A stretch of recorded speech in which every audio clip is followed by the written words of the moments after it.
भारत सरकार की जो योजना आधार कार्ड की है उसमें एक ये भी कंपोनेंट आवश्यक है कि जिन लोगों को 10 साल हो गए आधार कार्ड बने हुए, जैसे कि मुझे खुद भी हो गए थे, तो उसके क्रम में मैंने जो आधार सेवा केंद्र हमारा यहाँ हील पैलेस के पास में है, उसमें मैंने खुद अपना बायोमेट्रिक अपडेट किया है।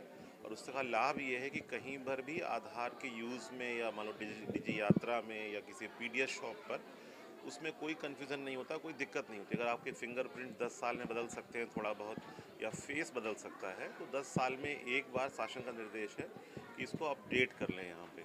लोग घर बैठ के भी कर सकते हैं, जो एसएसयूपी की है, जिसमें सेल्फ करके अगर वो चाहें तो अपना जो प्रूफ ऑफ आइडेंटिटी है पीओआई है और प्रूफ ऑफ एड्रेस पीओए है, वो उसको खुद अपलोड कर सकते हैं और वो निःशुल्क भी है।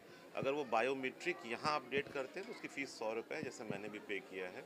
और अगर सिर्फ वो अपना एड्रेस या आइडेंटिटी प्रूफ करना अपलोड करना चाहते हैं तो उसकी फ़ीस सिर्फ 50 रुपये है। ये आवश्यक इसलिए है कि इतना बड़ा डेटाबेस है वो अपडेट रहे, तो जितनी भी डिजिटल सेवाएं हैं भारत में, किसी को कोई दिक्कत ना हो। सरकार ने इसको सीमलेस बनाने के लिए, स्मूथ बनाने के लिए व्यवस्था की है। और जैसे मैंने खुद आके किया, तो मैं सभी कानपुर वासियों से विशेष रूप से अनुरोध करना चाहूँगा कि वो करें। दूसरा इसका जो कंपोनेंट है वो भी इम्पॉर्टेंट है, वो ये है मैंडेटरी बायोमेट्रिक अपडेट।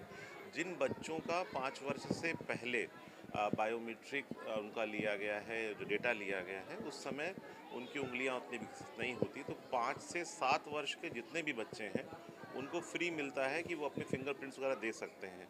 अगर वो 7 साल के बाद करेंगे तो उसकी फ़ीस हो जाएगी। इसी प्रकार से जो 15 से 17 की उम्र के बच्चे हैं उनके भी बायोमेट्रिक लेने के लिए, उनका डेमोग्राफिक लेने के लिए अपडेट की सुविधा फ्री होती है।